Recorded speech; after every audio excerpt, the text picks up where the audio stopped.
오늘은 47강 기도의 진영을 돌파하라. 사무엘하 23장 14절부터 17절의 말씀입니다.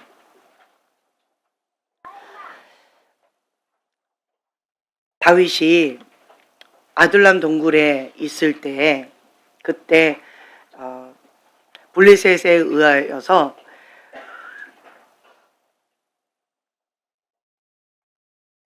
베들레헴이 이제 빼앗긴 그러한 상황 가운데 이 아둘람 동굴 근처에 있는 물은 수질이 그 당시 좋지 않았다라고 합니다.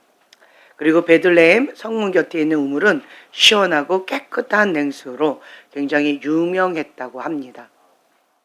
그런데 단순하게 다윗이 그냥 물을 먹고 싶어서 했던 말은 아니었던 것 같아요. 누가 베들레헴 성문 곁 우물물을 내게 마시게 할까라고 하면서 아둘람 동굴에서 그냥 혼잣말로 중얼거렸어요. 베들레헴에서 살았을 때 하나님의 통치 가운데 그 평화로웠던 그 시절, 그리고 시원하고 깨끗한 그 냉수의 그 물, 베들레헴 성문 곁에 그 우물, 그것을 그리워하면서 혼잣말로 중얼거리고 있는데, 용사 3명이 그 소리를 들은 거예요. 그래서 이 용사 3명이 누구냐라고 한다면 23장 8절 이하에 그 이름들이 다 나와 있어요. 요셉 바세벳, 그리고 엘리아살, 삼마라고 하는 이 세 용사가 있는데, 그 세 용사가 그 소리를 듣고 그 블레셋의 삼엄한 그 방어선을 뚫고 진격을 합니다.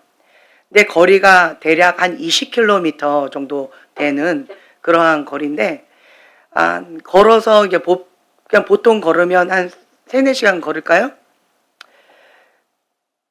거기를 뚫고 들어가서 성문 곁에 우물물을 한 그릇 담아서 또 뚫고 나와서 다윗에게 갖다 바친 거예요. 자, 다윗이 그것을 보고 어땠을 것 같아요?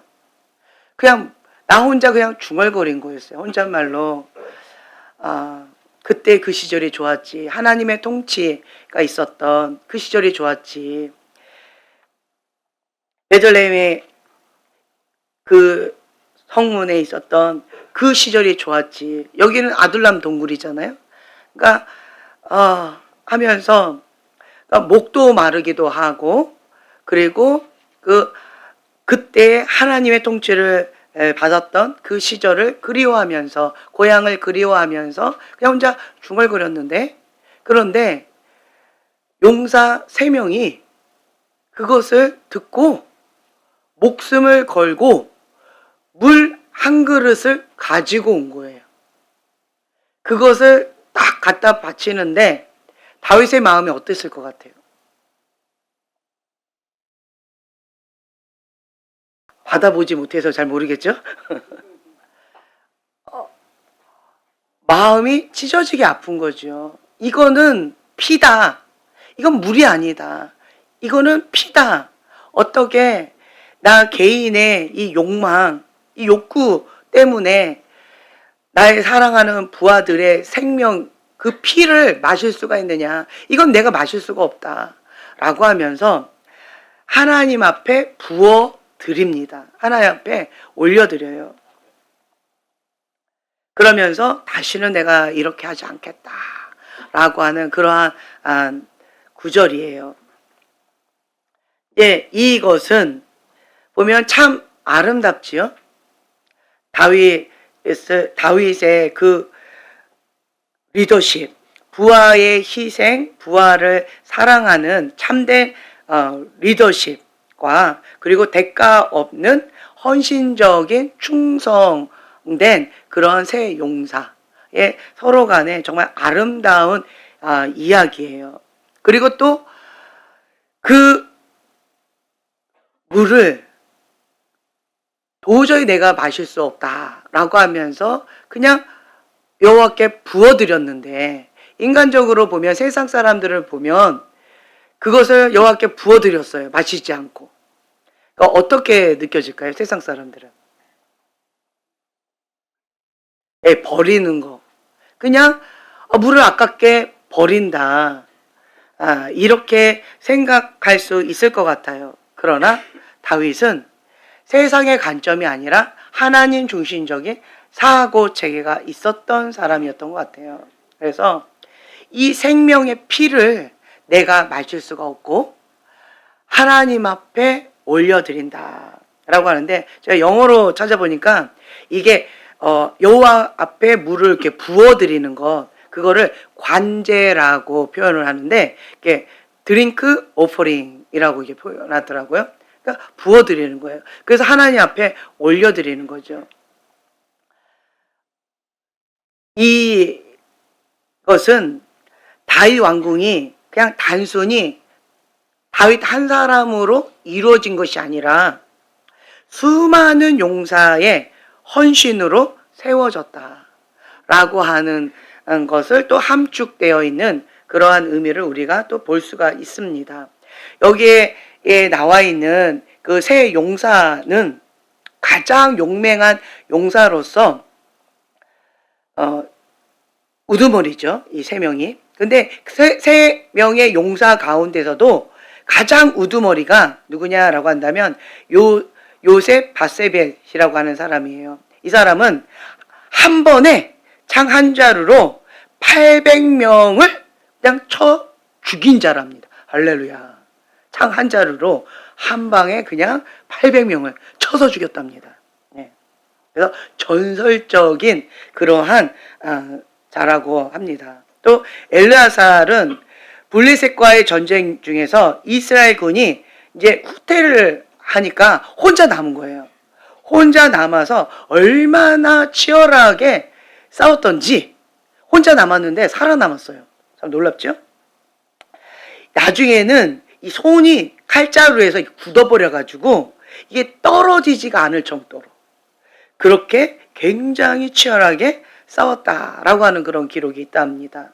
그리고 세 번째 산마는 블레셋 군대가 녹두밭을 약탈하려고 할 때 백성들이 도망치는 가운데 홀로 밭 가운데 서서 적들을 다 물리치고 밭을 지키는 그런 용맹한 용사였다라고 하는 기록이 있어요. 참 귀한 용사들이죠.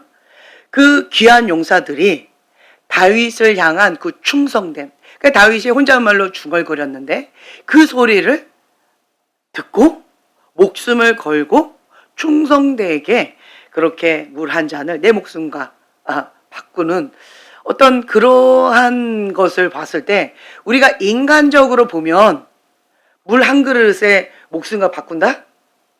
그건 뭐예요? 자살행위잖아요. 그것은 미련한 거잖아요. 어리석은 거예요. 세상적인 관점에서 봤을 때는.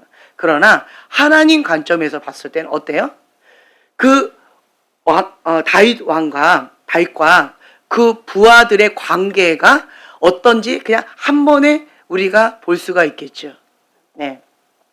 다윗이 하나님을 향해서도 자기의 목숨을 걸고 정말 죽기까지 충성하는 하나님 마음에 합한 자로서 그렇게 살아갔는데, 그 모습을 보고 배운 그러한 용사들조차 다윗을 향하여 그리고 하나님을 향하여 그냥 목숨을 건 충성됨을 우리가 볼 수가 있어요. 참 귀하고 아름다운 이야기입니다.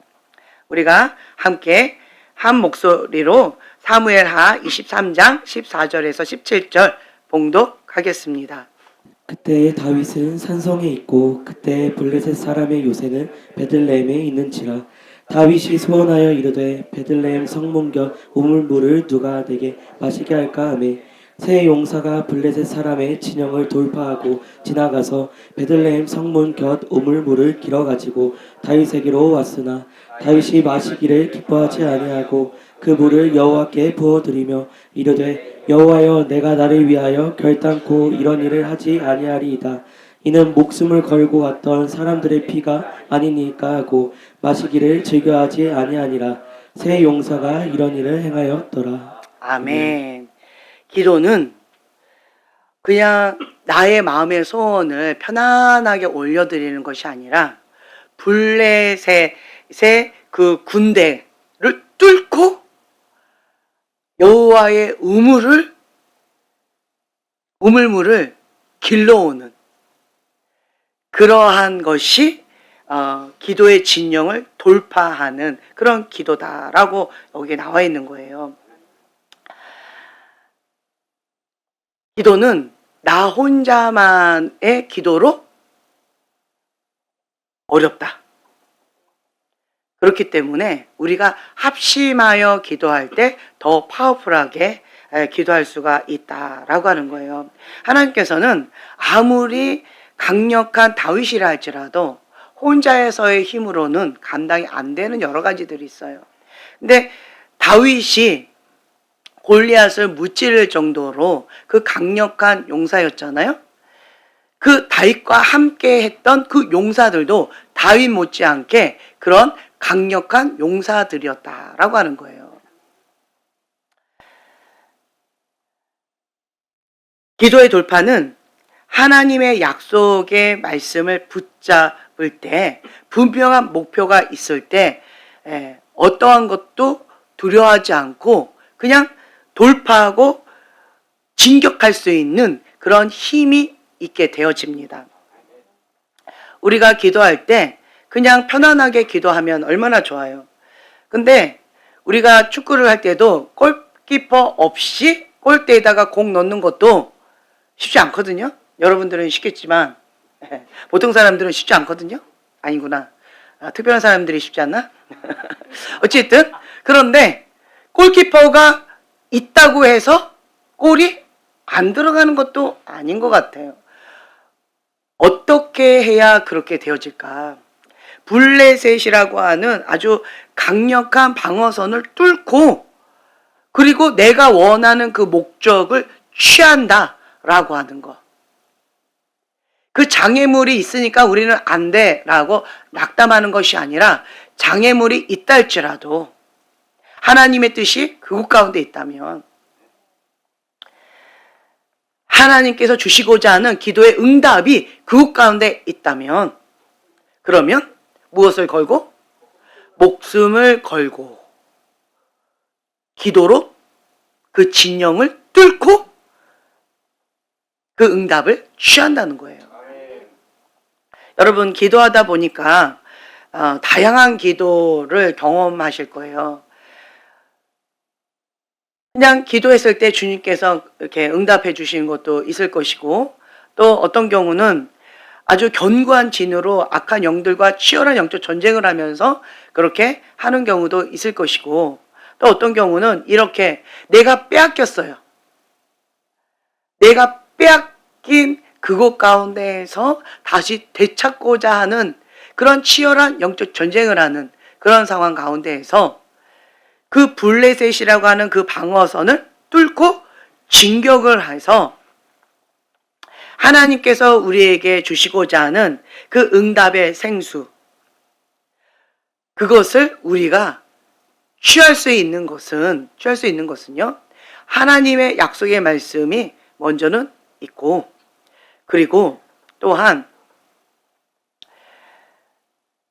가로막고 있는 그 적군을 뚫고 나갈 수 있다라고 하는 것. 무엇을 의지하고 나갈까요?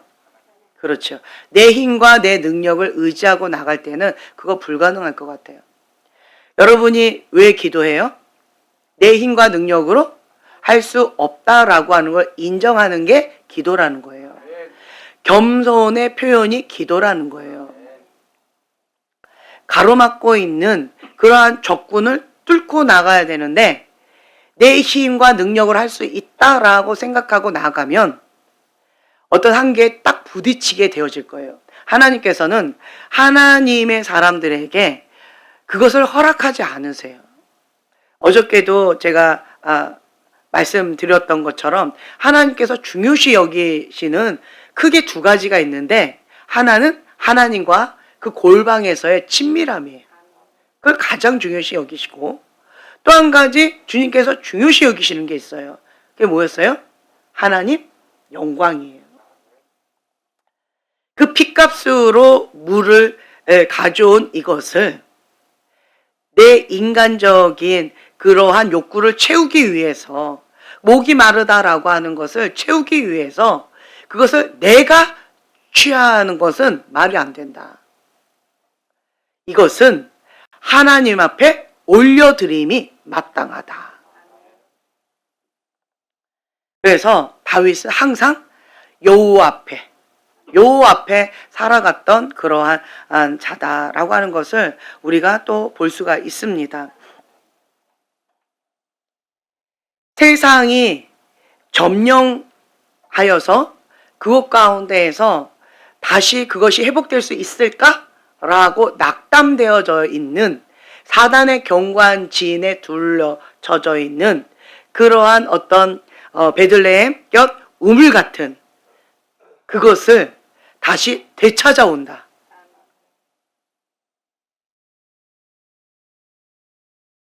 인간의 생각으로는 그것이 불가능한 것 같아요. 그러나 우리가 주님을 의지하고 주님 앞에 시선을 고정하고 하나님만 의지하고 성령님의 권능으로 우리가 기도할 때, 그때 사단에 둘러 진쳐졌던 것, 세상의 경관진 가운데 빼앗겼던 그것을 다시 회복하고 되찾을 수 있다라고 하는 거예요. 하나님께는 불가능이 없다. 가로막고 있는 블레셋 진영을 우리가 처음에는 확인해 볼 필요성이 있는 것 같아요. 무엇이 있는지, 그것이 어떤 것이 있는지, 가로막고 있는 것이 그 장애물이 무엇인지, 내가 기도하는 데 있어서 그 장애물 때문에 기도하다가 탁 막히는 것, 그게 뭘까? 그걸 한번 생각해 보시면 좋을 것 같아요. 나에게는 그 블레셋 진영과 같은 그런 견고한 진이 무엇일까? 그 영적으로 방해하는 요소가 무엇이 있을까? 뭐가 있을까요? 내 안에 있는 이 감정 가운데 무기력함. 나보다 더 센 거야. 나는 할 수가 없을 거야. 두려움. 혹은 상황이 안 좋아서 나는 저것을 다시 되찾을 수 없어. 나는 너무 바빠서 기도할 시간이 없어. 나는 노력해봤는데 안 되잖아. 내 인간적으로 나름대로 최선을 다해봤는데 그래도 안 되잖아. 그러니까 할 수가 없어. 라고 하는 어떤 그 불신앙적인, 이게 정말 될까? 하나님이 과연 하실 수 있을까? 나한테 이걸 허락하실까? 라고 하는 이런저런 생각들, 그리고 부정적인 그러한 자상, 부정적인 생각들, 그리고 나는 안 돼. 환경이 이러니까 나는 안 될 거야. 자기 연민의 그 늪에 빠져서 하나님을 바라보기보다 나 자신을 바라보는 이런 것들. 우리는 이러한 블레셋의 진영을 돌파해야 됩니다. 그러려면 가장 먼저 무엇의 동기가 됐을까? 그 새 용사는 어떤 음성을 들었어요? 다윗의 음성을 들었어요. 그 새 용사에게는 다윗을 통하여서 하나님의 음성을 들었을 것 같아요. 그 다윗의 세밀한 음성, 다윗의 마음을 시원케 하고 싶은 마음, 다윗한테 충성을 다하고 싶은 그 마음, 다윗이 이것을 받았을 때 정말 기뻐할 것이다 라고 하는 그 마음이 목숨을 걸고 뚫고 나갈 수 있는 그 동기가 되지 않았을까. 내 목숨이 아깝지 않다라고 할 정도로 그렇게 다윗에 대해서 목숨을 건 사랑과 충성을 우리가 볼 수가 있습니다. 하나님을 향한 그 사랑과 충성을 우리가 이런 마음으로 할 때 그 사단의 견고한 진도 뚫고 나아갈 수 있는 그 원동력이 되지 않을까, 이런 마음이 있어요. 하나님께서 정말 기뻐하실 것이다. 그래서 내 소원을 올려드리는 것이 기도가 아니라 하나님 아버지의 뜻이 무엇인지, 하나님의 마음이 무엇인지, 이것을 알기 위한, 다른 말로요, 하나님과의 친밀함을 위한 기도 중요하다라고 말씀드렸잖아요. 그래서 무엇인가 우리가 장애물까지도 뚫고 나아갈 수 있을 정도로의 그런 강력한 돌파 기도는 분명한 목적이 있어야 된다는 거예요. 분명한 어떤 동기가 있어야 되는데, 그 동기가 인간적인 이런저런 것 갖고는 이 사단의 견고한 진을 뚫고 나아가는 것이 정말 만만치가 않아요. 정말 원해야 되거든요. 근데 정말 원하는데 뭘 걸고까지 원해야 돼요?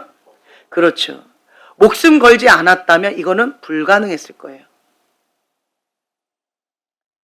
그래서 우리가 하나님 앞에 기도하는 데 있어서 이 사단의 견고한 진을 뚫고 나아가서 하나님께서 예배해 놓으신 그 응답의 우물물, 그것을 취하려면 무엇을 걸고 기도해야 된다?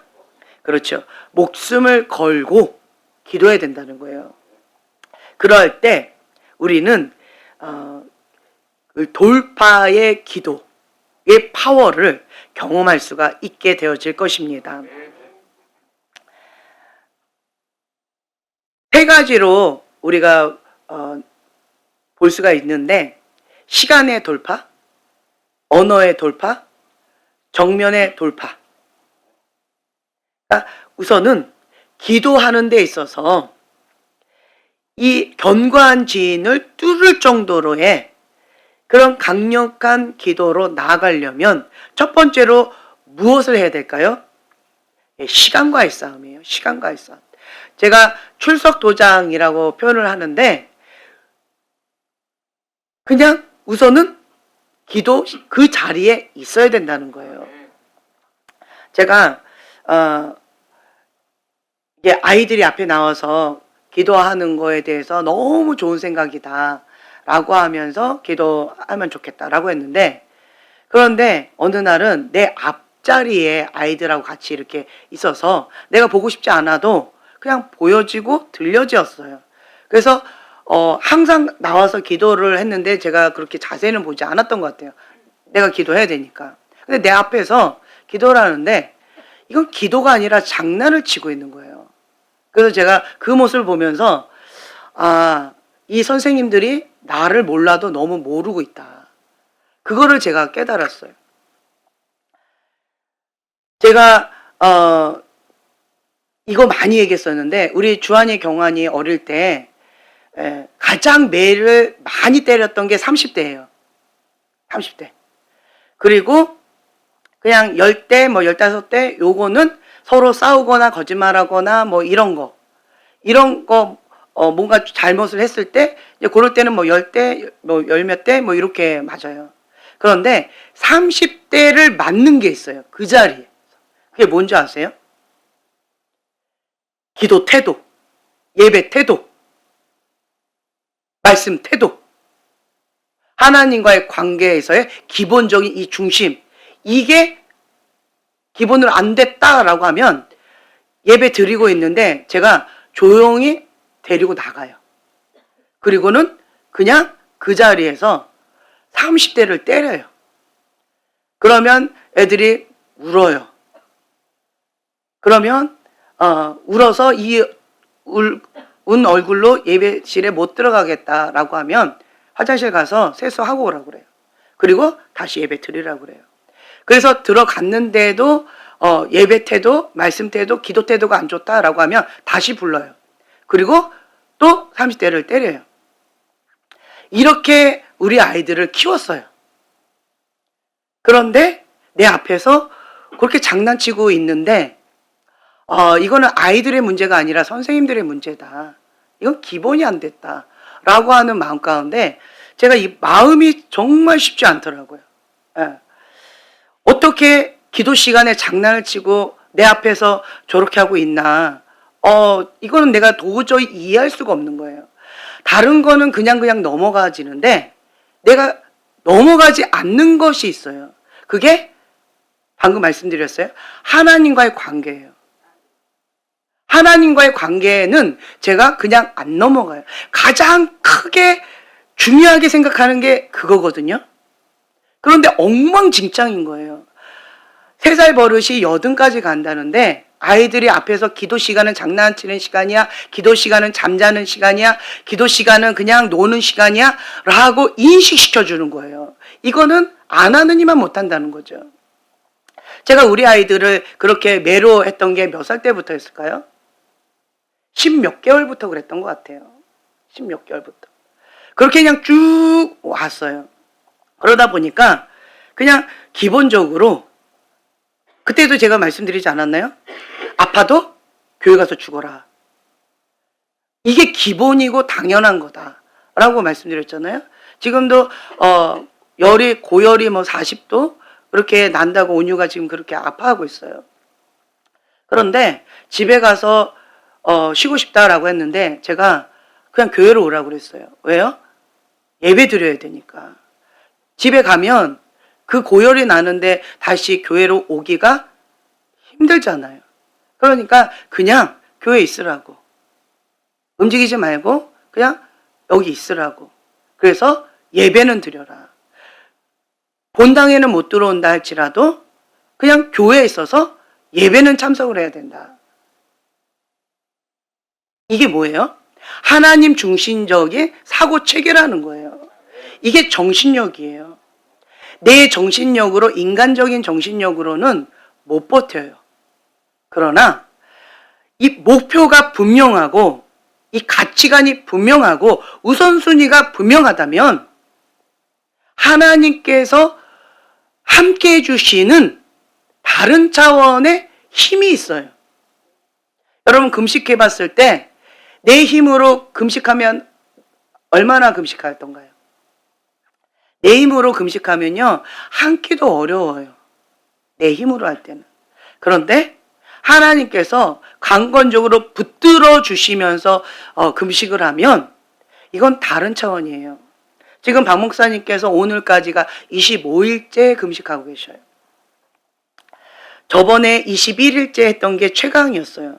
원래 그분이 금식을 나는 못해라고 하면서 전도사님 시절 때 금식이 최대가 7일이었던 것 같아요. 7일 금식하고 금식 수련회 3일을 하고 금식하면서 아이들하고 같이 수련회를 하는 게 그때 우리 교회의 전통이었어요. 금식 수련회예요. 매년마다 금식 수련회예요. 그래서 7일간 그 수련회를 위해서 금식을 하고 그 다음에 3일 동안 아이들도 금식하고 그때 전도사님이셨는데 전도사님도 금식하고 선생님도 다 금식하는 거예요. 그러면서 수련회를 2박 3일 동안 하는 거예요. 매년마다. 그냥 모든 그런 교육부서가 다 그렇게 해요. 모든 교육부서가 그렇게 하고 있어요. 그때 성령님께서 정말 놀랍게 역사하셔요.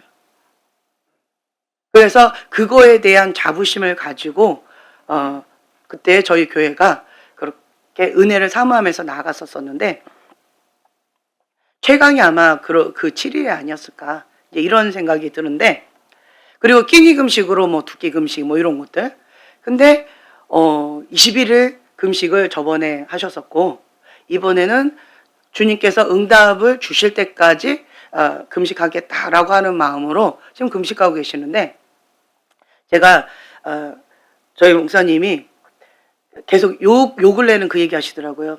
그냥 나는 서 있는데 눈 떠봤더니 내가 누워 있어. 기억이 안 나. 이제 그런 얘기를 하시더라고요. 나는 서 있었는데 그냥 눈을 딱 떴는데 내가 누워 있더라고. 자주 그런데요. 이거는 기적입니다. 기적이에요. 성령님께서 강권적으로 붙들어 주시지 않으면 우리는 한 끼도 금식하기가 어려워요. 우리의 힘으로는 불가능하다는 거예요. 금식을 하면 여러분 내 안에 있는 게 올라와요. 금식을 하면 내 안에 있는 게 올라오는데 그래도 우리가 금식을 해요. 왜 그런 줄 아세요? 내 안에 있는 혈기가 올라오고 음란이 올라오고 분노가 올라오고 악한 생각들이 올라오고 여러 가지 부정적인 그런 것들이 올라와요. 그것이 나의 현 주소다. 인정하라는 거예요. 그래서 나는 예수님 없으면 한순간도 살아갈 수 없는 유약한 존재다. 라고 하는 것을 직면하고 인정하라는 거예요. 금식하면서 주님 앞에 나아갈 때 여러분 마음이 어때요? 막 여기는 올라오는데 여러 가지 부정적인 것들이 막 올라오는데 그런데 금식하면서 주님 앞에 나아가야 할 그때에 여러분들의 마음이 어떠세요? 마음이 가난해지지 않나요? 절박하지 않나요? 주님 앞에 절규하는 가난한 심령으로 주님 살려주세요. 주님 도와주세요. 내 힘으로는 안 됩니다. 라고 하는 그렇게 주님 앞에 절박한 고백이 나오지 않나요? 금식하게 되어지면 주님만 의지하게 되어지는 거예요. 금식한다라고 하는 것은 모든 것을 다 스탑! 오직 하나님 한 분께 시선을 고정하겠다. 하나님 앞에 집중하겠다라고 하는 거예요. 자기를 부인하고 자기 십자가를 지고 예수님의 제자의 삶을 살아가는 것. 그 분명한 목표가 있어야 우리가 순종할 수가 있어요. 금식하겠다라고 결단하는 것도 쉽지 않아요. 지금 많은 분들이 금식을 하고 계셔요. 우리 TM 선생님과 TM 학생들 금식하고 계셔요. 그리고 사랑이 같은 경우도 50일 기도학교 마지막 날이 본인이 예배하는 날인 거예요. 그래서 하나님께서 감동을 주셨다라고 하면서 금식하면서 그걸 하겠다라고. 그래서 내가 그거 불가능하지 않냐. 여러 가지 힘들지 않냐. 약도 못 먹고 여러 가지 힘겨운 어떤 그런 상황 가운데에서 너무 힘들지 않냐. 그냥 끼니 금식하면서 그냥 해라. 이렇게 얘기했어요. 그랬더니 사랑이가 뭐라고 얘기했냐면 하나님께서 주신 감동은 오일이라는 거예요. 그래서 순종하겠다. 라고 그냥 주님 앞에 나가더라고요. 인간의 힘으로 가능할까요? 아니요.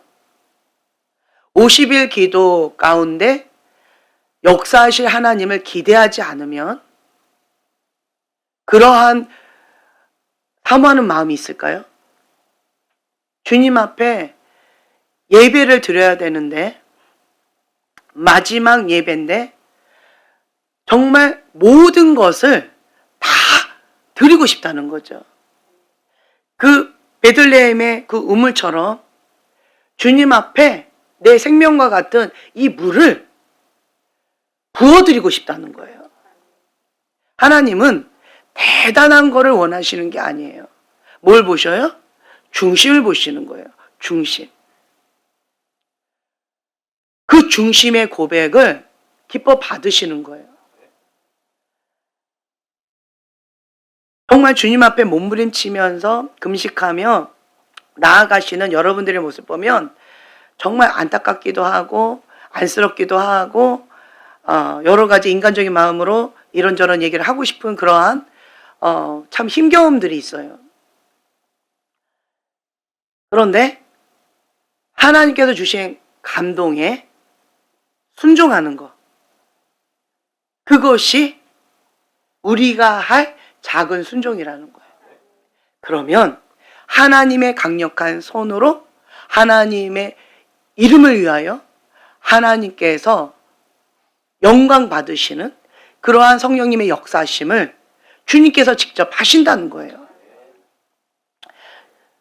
이 세 용사는 이 감동을 받은 거예요. 정말 목숨을 건 충성됨이에요. 하나님을 향해서도 그렇고 주의 종을 향해서도 그렇고 관계 속에서도 그렇다는 거예요. 신실되죠. 착하고 충성됨. 그 마음의 중심이 정말 귀하고 아름답다라고 하는 거죠. 인간의 관점으로 이 본문을 보면 이해도 안 되고 미련하게 보여지고, 그리고 그것을 또 그냥 부어버린 다윗의 행동은 정말 더 이해가 안 되고, 피를 그냥 부어버린 거예요. 그러나 하나님의 관점으로 이 본문을 본다면 다른 차원을 우리가 메시지를 받을 수가 있는 것 같아요.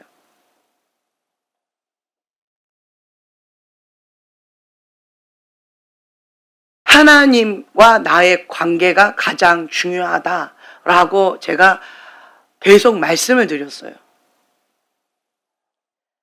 골방에서 하나님과 나의 관계가 중요하다. 그게 원동력이에요. 하나님께서 주시는 감동, 하나님의 사람은 뭐 하는 자다? 순종하는 자다. 그냥 순종이에요. 하나님의 음성을 듣고 순종하는 거예요. 근데 그 순종이 어떤 순종이에요? 목숨을 건 순종이라는 거예요. 내가 중요한 사람은 이 세 용사와 같은 그러한 결단을 할 수 있을까요? 불가능하겠죠. 하나님의 사람은 세상의 흐름과 역행해 가는 것 같아요. 마지막 때는 세상 사랑, 자기 사랑, 쾌락 사랑, 돈 사랑이라고 하는데, 하나님의 사람은 반대로 갑니다. 어떻게 가요? 자기를 부인하고. 사랑이 식어가는데, 사랑이 식어가니까 사랑하기가 더 어려워진 이 시대에 누구까지도 사랑해요? 그렇죠. 왼수까지도 사랑을 하는 그 주님의 사랑. 원수를 사랑하는 것은 인간의 사랑으로는 불가능합니다. 하나님 아버지의 사랑, 십자가의 사랑을 내가 받아야 그것을 흘려보낼 수가 있는 거예요. 마지막 때에 하나님의 말씀을 순종하는 것은 내 힘으로 내 능으로 할 수 없는 상황이라는 거죠. 전적으로 주님을 의지하지 않으면 순종할 수 없는 게 우리의 현실이라는 거죠. 그리고 제가 이렇게 사람들하고 이렇게 했을 때 정말 나를 모르는구나 라고 하는 걸 제가 느꼈어요. 나를 몰라도 너무 모른다. 내가 그냥 넘어가지고 하니까 그게 괜찮은 걸로 착각하구나 라고 제가 인식이 되어지는 거예요. 제가 가장 중요시 여기는 게 하나님과 나의 관계라고 말씀드렸잖아요. 제가 말씀을 준비하는 게 하나님 앞에 말씀을 준비하는 거기 때문에, 그 말씀을 준비하고 예배 전에는 사람하고 관계를 안 하고, 그리고 나한테 말도 걸지 말아달라고 부탁을 했잖아요. 근데 그거를 그냥 가볍게 생각하시는 것 같아요. 인사하지 말라는 게 아니라 제가 왜 그런지를 모르시는 것 같아요. 하나님 앞에 드려야 되는데 하나님은 부분적인 걸 원하지 않으세요. 섞인 걸 원하지 않으세요. 하나님께는요, 그냥 전폭적으로 전심으로 그렇게 드리는 거를 원하세요. 그래서 뭐가 섞인 것을 원하지 않으세요. 그러면 하나님의 임재가 안 임해요. 제가 다시 한번 말씀드리지만, 제가 이 강대상에 올라오려면 성령님께 사로잡혀야만 제가 감당이 되어져요. 성령님께 사로잡혀야만 되는데, 하나님 앞에 전부를 다 드려야, 그래야 성령님과 내가 하나가 되어져서 주님께서 주신 메시지를 제가 소화를 하고 그리고 전하게 되어지더라고요. 근데 그렇지 않고 이런저러한 것으로 인하여서 내가 주님 앞에 집중을 못하면 분산이 되어져요. 그러면 저는 말씀을 전할 수가 없어요. 농담이 아니라 말씀을 전할 수가 없어요. 언변력이 뛰어나고 운명력이 뛰어간 그러한 분들은 그런 거 없이도 말씀을 잘 전하시더라고요. 그런데 저는 언변력도 없고 능력도 없기 때문에 성령님께 사로잡혀야만 전할 수가 있어요. 성령님께 사로잡혀야만 저의 사명을 감당할 수가 있어요. 저는 저 자신을 너무나도 잘 알아요. 너무 유약하기 때문에 주님께 사로잡히지 않으면 정말 한순간도 살아갈 수가 없고 나에게 주신 그 사명을 감당조차 할 수가 없어요. 사역자는 중보를 먹고 산다라고 제가 말씀을 드렸는데 진심이에요. 하나님께서 가장 귀하게 보시는 게 뭘까요? 기도입니다. 기도예요. 여러분 보세요. 하나님께서 말씀도 중요시 여기고 다른 것도 다 중요시 여기시는데 기도를 통하여서 하나님과 함께 합작품을 만들어 가길 원하셔요. 근데 이 합작품을 조금도 영광 빼앗기길 원치 않으셔서 어떤 자? 항복한 그릇. 성령님께 완전히 사로잡혀서 주님의 온전하신 뜻만 이루어드릴 그러한 피레미 같은 사람, 주님 없이는 살 수 없는 그러한 연약한 자, 항복한 그릇, 질그릇을 찾으신다는 거예요. 저는 주님을 알아가면 알아갈수록 나만 그런 게 아니구나. 전 저만 그런 줄 알았어요. 저만 그런 줄 알았는데 하나님께서는 그러한 자를 찾으시는구나. 왜요? 하나님의 영광을 조금도 빼앗기길 원하지 않으신다는 거예요. 그리고 가짜 원하지 않으신다는 거예요. 핵심이 뭐예요? 골방이에요. 그것이 핵심 기지예요. 골방이. 그 골방이 정말 중요한데 여러분들은 그 골방을 가볍게 여기시는 것 같아요. 하나님 앞에 나아가는 그 태도와 중심, 하나님과의 관계, 이런 것들을 가볍게 여기시는 것 같아요.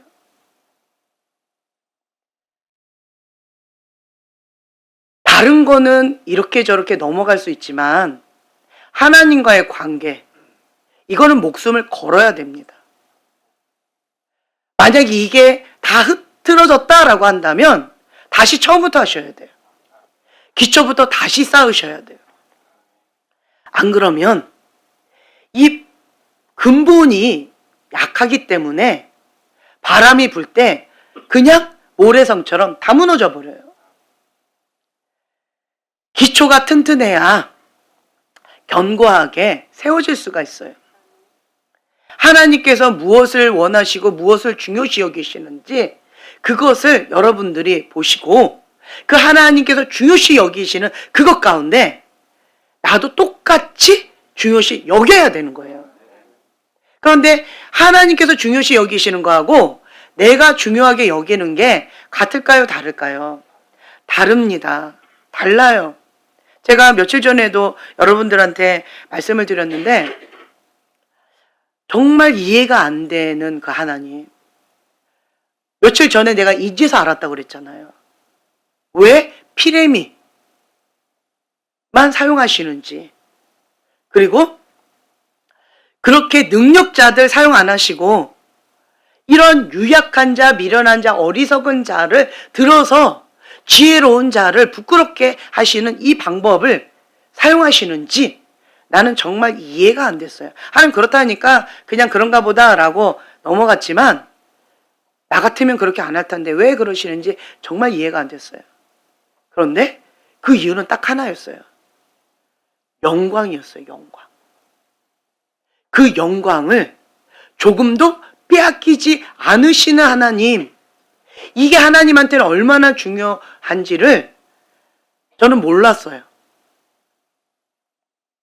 왜 사단 됐는지 그냥 하나님의 자리에 그냥 대들어서 그런가 보다 이렇게 생각을 했지, 그 천사장이라고 할지라도 단번에 사단이 될 정도로 하나님은 굉장히 무서운 벌을 주실 만큼 영광을 자기가 차지하려고 한 거잖아요. 하나님의 자리를 도전한 거잖아요. 하나님 그것을 허락하지 않으신다.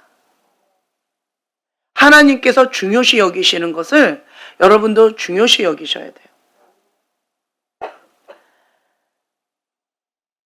우리가 하나님께서 주시는 그 사명이 명확하다면 사단의 어떠한 견고한 진이 있다 할지라도 블레셋의 그러한 강력한 적군의 진이 있다 할지라도 목숨을 걸고 뚫고 가서 하나님께서 예배해 놓으신 그 생명수를 취해서 가져올 수 있다라고 하는 거예요. 그런데 이 사명의식이 없다면, 목표가 분명하지 않다면 목숨 걸고 그렇게까지 안 한다는 거예요. 근데 여러분, 우리가 누군지를 아셔야 돼요. 하나님을 사랑하는데 무엇을 다해 사랑하래요?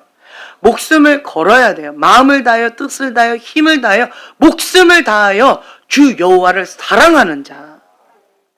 마지막 때에 왜 갈라져요? 적당히 사랑하는 자는, 두 마음을 품은 자는 하나님 나라에 합당치 않다라고 말씀하셨는데, 그냥 섞여 있을 때는 우리가 뭐 그런 거지 하고 넘어가지만 주님이 임하시면 갈린다고 말씀드렸잖아요.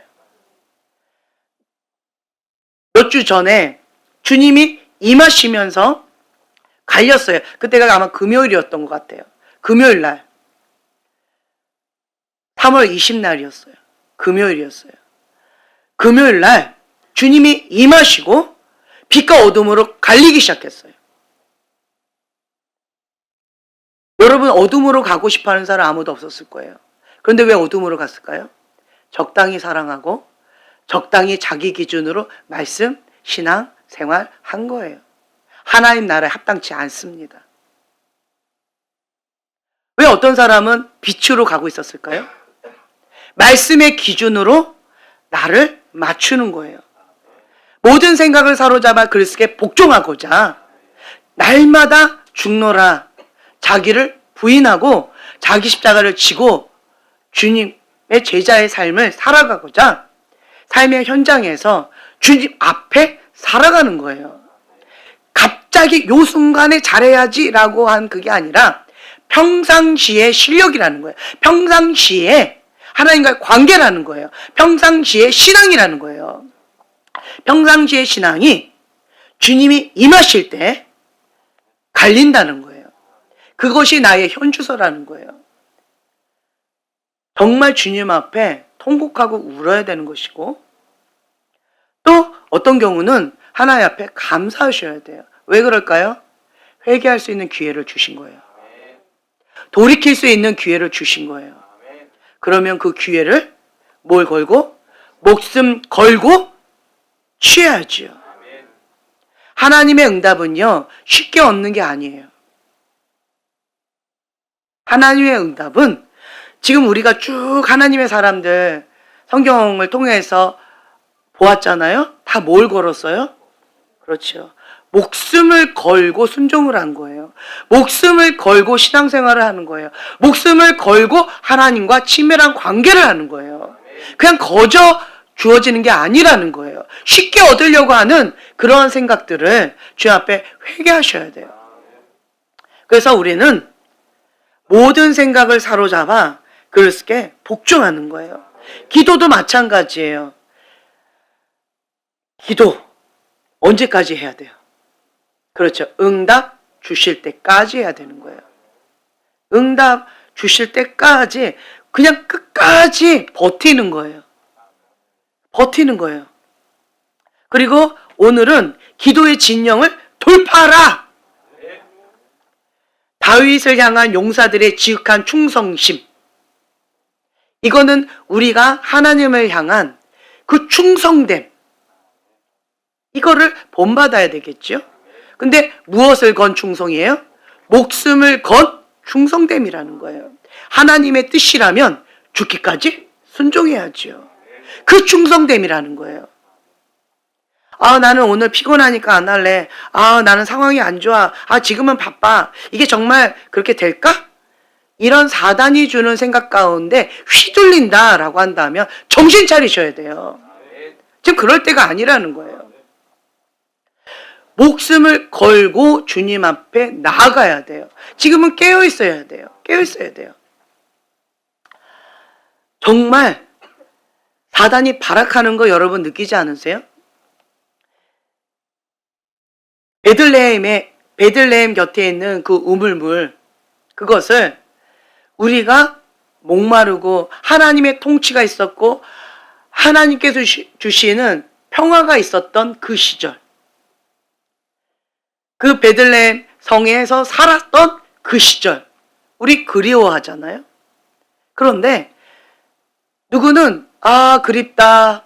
아, 그거 먹고 싶다. 누가 나를 위해서 우물물 가져올까? 이렇게 탄식하면서 아둘람 동굴에 그냥 머물러 있는, 행동이 없고 말로만 하는 그러한 사람이 있을 수도 있고요. 그것을 취해야 되겠다. 하나님의 통치가 있었던 그 약속의 우물물을 내가 취해야 되겠다. 하나님의 그 응답, 생명수를 내가 취해야 되겠다. 라고 하는 사람은 목숨 걸고 행동으로 나간다는 거예요. 블레셋의 견고한진이 두렵지 않습니다. 왜 두렵지 않을까요? 사람인데 두렵지 않다? 그거는 거짓말일 거예요. 불안하지 않다? 그거 거짓말일 거예요. 블레셋의 견고한 진이 있는데 몇 사람이 갔어요? 3사람이 갔어요. 싸움이 안 되는 싸움이에요. 이건 자살행위예요. 그럼에도 불구하고 분명한 목표가 있었다는 거예요. 하나님이 크게 보이면 블레셋의 그러한 견고한 진도 두렵지 않아요. 무엇이 크게 보이면? 하나님이 크게 보이면. 사람이 크게 안 보여요. 세상 사람들은 뭐가 크게 보여요? 사람이 크게 보여요. 사람을 두려워하는 사람은 하나님을 두려워하기가 어려워요. 하나님을 두려워하는 사람은 사람을 두려워하기가 어려워요. 왜 그럴까요? 하나님이 크게 보이면 사람이 너무 작아서 잘 안 보여요. 사람이 크게 보이면 하나님이 인식이 잘 안 돼요. 이 3 용사는 하나님이 크게 보였을 거예요. 목표가 분명했고, 그래서 자기 연민의 늪에 빠질 마음의 여유가 없었을 거예요. 내가 과연 할 수 있을까? 우리 잡히면 어떻게 될까? 이런 거를 염려할 마음의 여유가 없었을 거예요. 무슨 생각만 했을까요? 취하자. 목숨 걸고 취하자. 그것을 살아남은 자가 갖다 드리자. 이것밖에 없었을 거예요. 모든 생각이 그 사명인 거예요. 그 하나님의 그 뜻 가운데 목숨을 걸고 그렇게 충성되게 살아왔던 그것이 모든 것을 죽게 하듯 하는, 그것이 몸에 배어 있지 않았을까라고 하는 생각이 들어요. 어떤 사람은요, 뭘 시켜도 설렁설렁 대충대충 하는 사람들이 있어요. 그런데 어떤 사람은요, 뭘 시켜도 죽게 하듯 하라 라고 하는 것처럼 정말 마음을 다하여, 뜻을 다하여, 정성을 다해서 하는 사람이 있어요. 그게 뭘까요? 그 사람의 됨됨이에요. 그 사람의 인격이라는 거예요. 그래서 우리는요, 그 사람의 태도와 그 사람이 하는 언행을 보면 그 사람이 어떤 사람인지 대충 알 수가 있어요. 작은 거에 충성을 할 때 큰 거에도 충성을 다할 수 있는데, 작은 거에 대충대충 하는 사람은 큰 거를 맡겨도 대충대충 해요. 왜 그럴까요? 그 사람의 정신이 대충대충인 거예요. 설렁설렁인 거예요. 이걸 바꿔야 돼요. 하나님 중심적인 사고체계로 바꿔야 돼요. 하나님께서 중요시 여기시는 것을 우리도 중요시 여겨야 되고, 하나님이 기뻐하시는 것을 우리도 같이 기뻐야 되고, 하나님께서 가증히 여기시는 것을 가증히 여길 수 있는 그 마음을 우리가 받아야 돼요.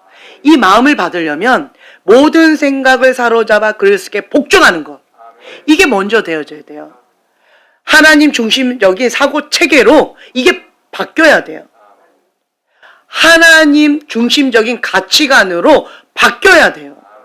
이게 바뀌지 않은 상태에서 뭐 어떻게 한다, 이건 신용이에요. 신용. 하나님께서 왜 중심을 보신다라고 말씀하셨는지 여러분 그걸 아셔야 돼요. 그 중심이 하나님께 향해 있으면 새 용사와 같은 이러한 일들이 있어요. 이 새 용사가 보면은 사람이에요? 그게? 이게 말이 돼요? 사람으로서 할 수 없는 그러한 것들을 많이 했어요. 전설적인 인물이다 라고 하는 표현이 있을 정도로 이건 사람이 아니에요. 뭐에 사로잡혔을까요? 그렇죠. 여호와의 시인에 사로잡혀서 주님께서 하셨다는 거죠. 왜요? 그 용사들이 다윗과 같은 길을 선택했기 때문에, 다윗과 같이 충성되게 같은 길로 갔기 때문에 다윗의 그 DNA를 그대로 받은 거잖아요. 이 세 용사가 처음부터 이런 용사였을까요? 아니에요. 버림받은 자, 소외된 자, 억울한 자, 이러한 자들이 모였는데, 그러한 자들이 다윗과 함께 같이 연단을 받은 거예요. 주님의 손이 함께 하시는 거예요. 그러니까 그 용사들도 다윗처럼 놀라운 역사들을 주님과 함께 경험하게 되어지는 거예요. 이거는 뭐예요? 은총이라는 거예요. 은혜라는 거예요. 그 많은 용사들 가운데 이 세 용사가 더 특출나게 나타났다라고 하는 것은 무엇을 의미할까요? 이 성경 구절을 보면 우리가 알 수가 있는 거예요. 와, 다윗을 향하여서 목숨 걸고 물 한 그릇을 가져왔다. 이거 하나만으로 이 사람들이 어떤 사람인지를 우리는 그냥 알 수가 있는 거예요. 그 충성됨이 있다는 거죠. 다윗은 정말 축복된 사람인 것 같아요. 다윗과 세 용사가 하나로 움직이고 있는 거예요. 여호와의 신에 사로잡힌 바 되어져서 주님 앞에 쓰임받는 귀한 용사라는 거예요. 우리는 성령의 능력을 힘입어야 사명 감당할 수 있고, 성령의 능력을 힘입어야 기도로 버틸 수가 있어요. 우리의 힘으로는 인간의 한계에 딱 부딪히게 되어지고, 우리의 힘으로는 그 견고한 진 장애물을 뚫고 나아가기가 어려워요. 그 불가능하다는 거죠. 그래서 우리는 날마다 기도하면서 하나님과의 그 친밀한 관계, 그 골방에서의 그 관계, 이게 중요한 거예요. 그 관계는 무엇을 건다? 목숨을 건다라고 하는 거예요. 하루아침에 이 세 용사가 이렇게 되어졌을까요? 아니에요. 평상시에 주님과 그렇게 다윗과 함께 동행하는 삶 가운데 평상시에 이렇게 훈련받았어요.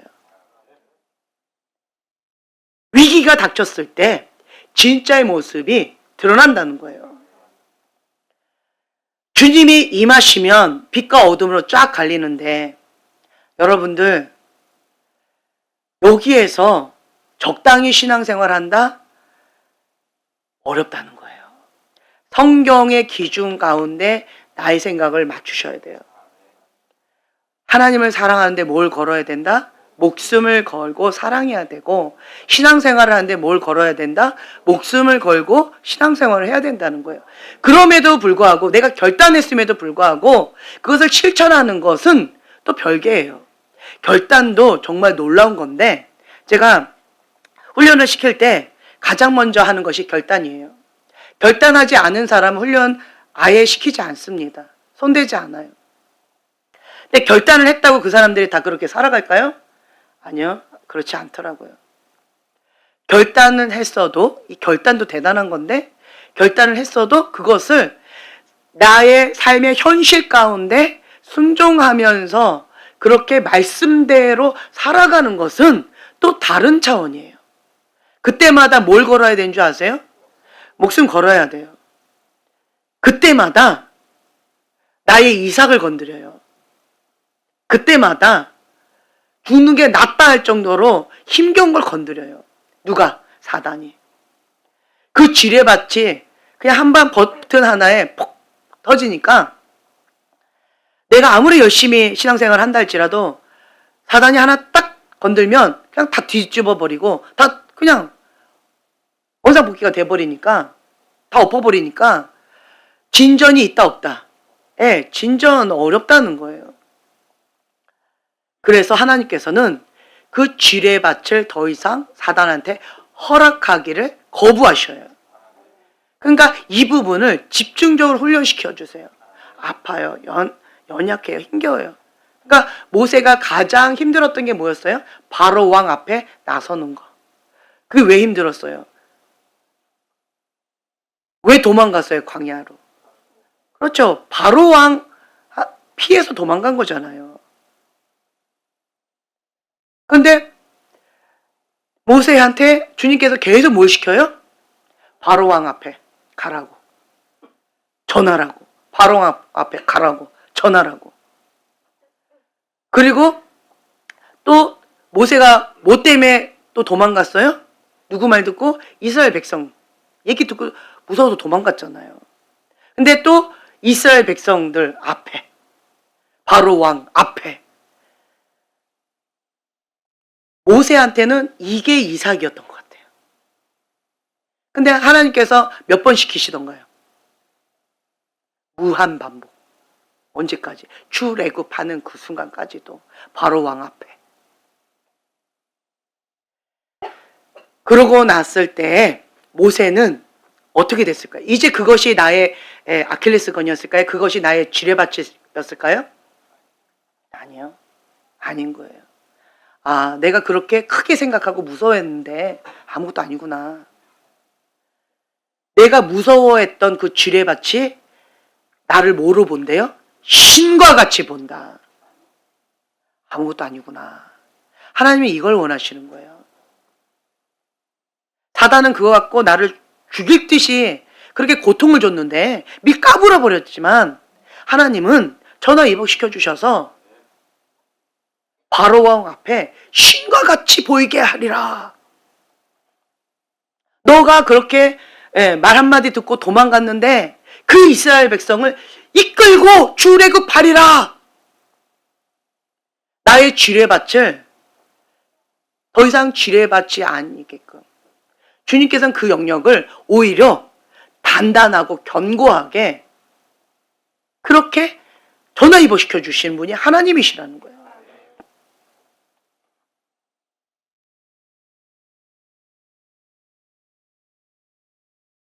여러분들이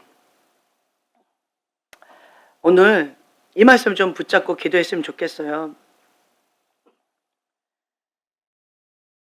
주님, 주님을 향해서 목숨을 걸고 사랑하고 목숨을 걸고 신앙생활하고 목숨을 걸고 훈련을 받아야 우리는 마지막 때 하나님의 사람으로서 예수 그리스도의 제자로서 살아갈 수가 있습니다. 왜 그래요?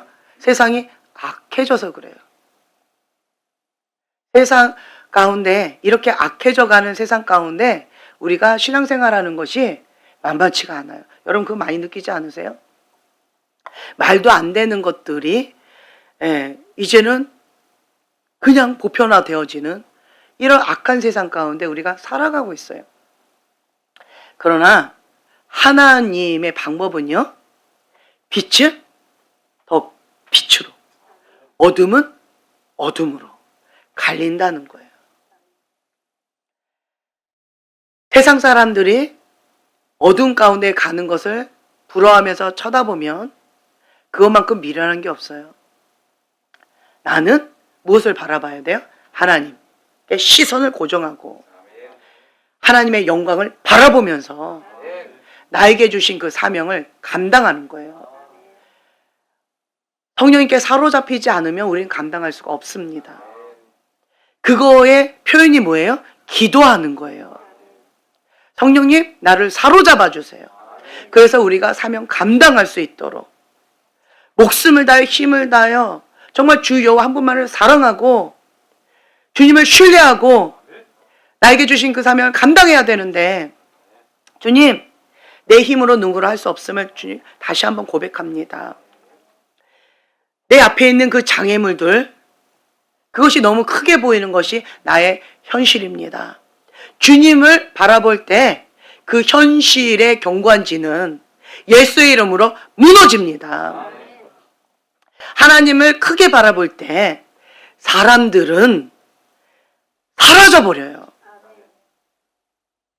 하나님을 경외하는 마음으로 주님을 의뢰할 때, 주님을 선택할 때 주님께서 책임져 주십니다. 우리 안에 다윗의 새 용사와 같은 이러한 담대함을 허락해 주시고 하나님을 향하여, 하나님의 사람을 향하여 하나님께서 주신 그 사명을 감당하기 위하여 착하고 충성됨으로 주님 앞에 끝까지 믿음 생활 할 수 있도록 주님 강건적으로 붙들어 주시옵소서. 주님을 사랑하되 정말 목숨을 다하여 마음을 다하여 뜻을 다하여 힘을 다하여 사랑하는 그 마음을 우리에게 부어주시고 하나님과의 그 친밀함에 사로잡혀서 주님 없이는 살아갈 수 없다라고 하는 그 고백이 나의 진심으로 나오는 고백이 되게 하여 주시옵소서. 우리가 주여 3번 부르시고 기도하겠습니다.